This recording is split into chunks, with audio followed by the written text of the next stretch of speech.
ဒါကတော့တသက်မှာတစ်ခါပဲစားနိုင်တဲ့ကမ္ဘာဈေးကြီးဆုံးညစာပါစပွဲတို့ကပကံအလုပ်တစ်ချက်ကိုအရင်လာချပေးပါတယ်စားသုံးသူတွေကစဉ်းစားရခက်နေတဲ့အချိန်မှာပဲအဓိကဟင်းလျာရောက်ရှိလာပါတယ်အခြားစပိုမှုများကရောက်လာပြီးအလောင်းကိုမိဖို့ကြောင့်လည်းတည်သွားပါတယ်မကြခင်မှာပဲလက်ဆက်တဲ့အမေသားစတိတ်ကိုလာချပေးပါတယ်ခေါင်းဆောင်စပိုမှုကဒီနေ့ဟင်းလျာရဲ့ပါဝင်ပစ္စည်းတွေကစားသုံးသူတွေကိုယ်တိုင်ပဲလို့ပြောပါတယ်သူပြောပြီးတာနဲ့အသက်ကြီးကြီးတထေးတယောက်ကလမ်းပြီးဆိုင်တွေကထွက်သွားဖို့လုပ်ပါတယ်ဒါပေမဲ့စပွဲတို့ကသူ့ကိုထားလိုက်ပါတယ်တင်မောတွေအကုန်လုံးကိုထွက်သွားပြီးမလို့တထေးကြီးကသူ့ရဲ့ကိုယ်ပိုင်ချက်လေးရင်ကိုခေါ်လိုက်မယ်လို့ပြောပါတယ်တထေးကြီးကစပွဲတို့ပြောတာကိုနားမလဲပဲကြောင်ကြည့်နေတဲ့အချိန်မှာစပွဲတို့သူ့အစာရွေးချယ်မှုလုပ်လိုက်ပါတယ်အဲအချိန်မှာပဲတထေးကြီးကိုလူတန်းကြီးတွေကချုပ်လိုက်ပါတယ်ဒီမြင်ကွင်းကအကုန်လုံးကိုထိတ်လန့်သွားစေခဲ့ပါတယ်အဲအချိန်မှာပဲခေါင်းဆောင်စပုံမှုပြောတာကနောက်နေတာမဟုတ်ကြောင်းသိလိုက်ပြီးစပွဲတို့ကအားလုံးကိုကိုနေရာကိုပြန်ထိုင်ကြဖို့ပြောပါတယ်ပြီးတော့ခေါင်းဆောင်စပုံမှုကဒါရီအားလုံးကဟင်းလျာရဲ့တစ်စိတ်တစ်ပိုင်းပဲလို့ပြောလိုက်ပါတယ်ဒီလိုတရားမှာကိုလက်မခံနိုင်တဲ့စားသုံးသူတို့ကထိုင်ကုန်တဲ့ဗရင်မောက်ကိုရိုက်ခွဲလိုက်ပါတယ်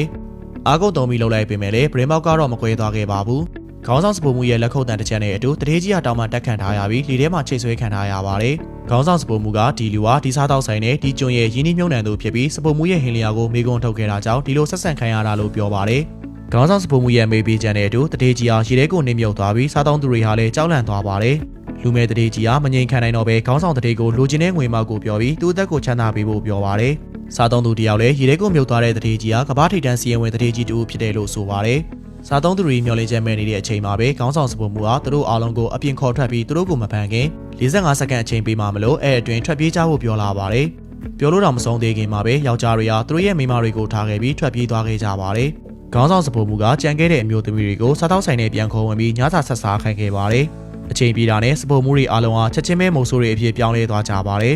ခဏလေးအတွင်းမှာပဲယောက်ျားအားလုံးကိုပြန်ခေါ်လာခဲ့ပါတယ်ကြောက်လန့်ပြီးတုံရင်နေကြတဲ့ယောက်ျားလေးတွေကမှထီလာတယောက်ထဲကသာအေးစစ်စစ်စားတောင်းနေခဲ့ပါတယ်။ခေါင်းဆောင်စပုံမှုကထီလာစီကိုရှောက်သွားပြီးမင်းရဲ့မိန်းကလေးကိုဘာလို့မခေါ်လာတာလဲလို့မေးပါတယ်။ထီလာကဒီကိုလာတဲ့သူတိုင်းကဒီညမှသိရမယ်ဆိုတာကိုသိပေမဲ့လည်းသူ့ရဲ့မိန်းကလေးကိုမသိစေတာကြောင့်သူမနဲ့လမ်းခွဲခဲ့တယ်လို့ပြောလိုက်ပါတယ်။ဒါပေမဲ့ဒီစားတောက်ဆိုင်ကတယောက်တည်းဆိုလက်မခံတာကြောင့်ဒီဈေးကြီးတဲ့ညစာကိုစားနိုင်ဖို့အတွက်မိန်းကလေးတယောက်ကိုယာယီငှားရမ်းလာခဲ့တာလို့ဆိုပါတယ်။ဒါကိုကြားတဲ့မာခါကစိတ်တူသွားပြီးထီလာကိုဆွဲရမ်းပြီးရိုက်နှက်ပါတော့တယ်။ကံကောင်းစွာနဲ့ပဲလုံခြုံရေးဝန်ထမ်းတွေကဝင်တားနိုင်ခဲ့ပါတယ်။အဲ့ဒါပြီးတော့မာခါမိဖို့ကြောင့်ကိုထွက်သွားပြီးခေါင်းဆောင်စပုံမှုကိုသူမဟာဒီနေရာနဲ့မသက်ဆိုင်ကြောင်းပြောပါတယ်။ရောင်းနေပြီဆိုမှတော့ပြန်လန်းမရှိတော့ဘူး။ဒါပေမဲ့သူတို့နဲ့ပူးပေါင်းလို့ရတယ်လို့ပြောပါတယ်။မလွဲတာတဲ့အခြေအနေကြောင့်မာခါလည်းပူးပေါင်းဖို့သဘောတူလိုက်ရပါတယ်။သူမရဲ့ပထမဆုံးတာဝန်ကတော့အသားကန်းကနေတန်ဖုံးကိုယူရမှာပါ။မာခါဟာခေါင်းဆောင်စပုံမှုဘာတွေကြံနေလဲမသိပေမဲ့သူမလိုက်နာရုံကလွဲပြီးရွေးချယ်စရာမရှိခဲ့ပါဘူး။မာခါကတန်ဖုံးကိုယူပြီးပြန်ထွက်ဖို့လုပ်တဲ့အချိန်မှာရေဒီယိုတစ်ခုကိုတွေးလိုက်ပါတယ်။မာခါဟာအနီးနားကကမ်းခြေအဆောင်တွေကိုဆက်သွယ်လိုက်ပြီးဘာမှမဖြစ်ခဲ့သလိုဟန်ဆောင်ပြီးတန်မိုးကိုစားတောက်ဆိုင်တွေကိုလှည့်ယူလာခဲ့ပါတယ်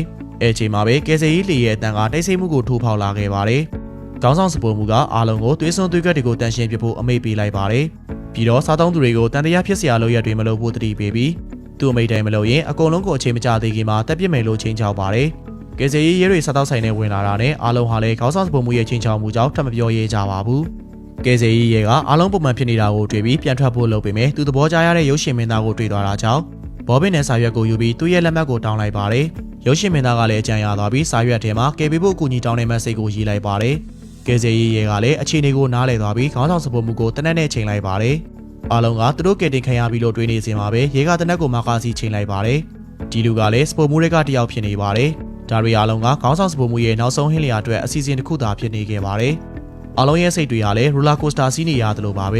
ဲမြင့်သွားပြီးမှစိတ်တက်ကြသွားကြပါတယ်မာခါလည်းစိတ်ညစ်အောင်လုပ်ပြီးခေါင်းဆောင်စပုံမှုရဲ့ရည်ရွယ်ချက်ကိုခံမှန်းမိသွားခဲ့ပါတယ်သူမပြောလိုက်တဲ့စကားဟာနေသားနေတဲ့အချိန်မှာမိုးကြိုးပစ်ချခံလိုက်ရတယ်လို့ပါပဲခေါင်းဆောင်စပုံမှုကဘာကိုပြောချင်တာလဲလို့ပြန်ပြီးတော့မာခါကဒီနေ့ညရဲ့ဟင်းလျာတွေကိုမကြိုက်ကြောင်းစားလေးပို့ပြီးစားလာလေးပဲလို့ပြောလိုက်ပါတယ်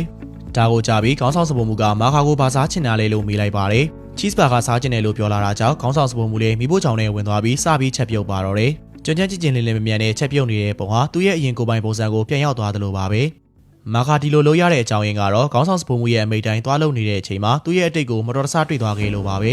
ယ်သူမှမသိတဲ့လက်ထောက်စပုံမှုအစဉ်ကနေနာမည်ကြီးစပုံမှုအဖြစ်တဖြည်းဖြည်းအောင်မြင်လာခဲ့တာပါနာမည်တဖြည်းဖြည်းရလာတာနဲ့အမျှသူဟာသူ့ရဲ့မူလရည်ရွယ်ချက်ကိုမေ့လာခဲ့ပြီးတော့ညနာဘော်ကပြုံးတွေကလည်းတဖြည်းဖြည်းပြောင်းလာခဲ့ပါတယ်ဘာကလုံးဒီကိုပထမဆုံးတင်ယူခဲ့တော့ကခေါင်းဆောင်စပုံမှုရဲ့မျက်နှာဘော်ကပြုံးတွေကိုမြင်သွားခဲ့ပြီးမာခါကအဲ့ဒီအခွင့်အရေးကိုစုပ်ကိုင်ပြီးခေါင်းဆောင်စပုံမှုရဲ့မူလရည်ရွယ်ချက်တွေပြန်နှိုးထားလာပြီးအချက်ဖြုတ်ရဲ့တံမိုးကိုပြန်ရှာတွေ့နိုင်အောင်စူးစမ်းခဲ့ပါတယ်။မကြခင်မှာပဲခေါင်းဆောင်စပုံမှုက cheese burger ကိုလာချပေးပါတယ်။မာခါရဲ့အားရပါရစားနေတဲ့ပုံကိုကြည့်ပြီးခေါင်းဆောင်စပုံမှုရဲ့မျက်နှာပေါ်မှာပျောက်ဆုံးနေခဲ့တဲ့အပြုံတွေပြန်ပေါ်လာခဲ့ပါတယ်။ စားလို့မကုန်တာကြောင့်ထုတ်ပြန်လို့ရမလားမေးတော့ခေါင်းဆောင်စပေါ်မှုကစဉ်းစားနေပြီးရပါတယ်လို့ပြောလိုက်ပါတယ်မာခါအတွက်ဘာကာကိုကိုရိုင်းထုတ်ပိုးပေးရုံမကပဲလက်ဆောင်မထည့်ပေးလိုက်ပါတယ်မာခါကစပေါ်မှုကိုကျေးဇူးတင်စကားပြောလိုက်ပြီးငွေကိုထုတ်လာပြီးငွေရှင်းလိုက်ပါတယ်စပေါ်မှုရဲ့ခွင့်ပြုချက်နဲ့ပဲမာခါကဒီဆိုင်ကနေထွက်သွားခွင့်ရခဲ့ပါတယ်ဒါပေမဲ့ကျန်တဲ့စားသုံးသူတွေကတော့ကံမကောင်းခဲ့ပါဘူးခေါင်းဆောင်စပေါ်မှုရဲ့မိတ်နဲ့စပေါ်မှုတွေကထွက်လာပြီးစပွဲနဲ့ချန်ပီယံဘော်တွေမှာအစားအသောက်တွေကိုဖြန့်ချလိုက်ပြီးအကုန်လုံးကို marshmallow အင်ကြီးတွေဝတ်ခိုင်းပြီးချောကလက်အုပ်ထုပ်တွေဝတ်ခိုင်းလိုက်ပါတယ်။ခေါင်းဆောင်စပေါ်မှုကမီးဖိုတွေကနေရရဲနှိနေတဲ့မီးခဲတုံးကိုကောက်ယူပြီးဆိုင်ရဲ့အလဲကိုရှောက်သွားပါတယ်။သူ့ရဲ့လက်ထက်ကမီးခဲကိုလွတ်ချလိုက်တာနဲ့အားလုံးဟာပင်လယ်ပြင်အလဲမှာမီးလောင်နေသွေးခံလိုက်ရပါတယ်။မာခါတယောက်ပဲလွတ်မြောက်သွားခဲ့ပါတယ်။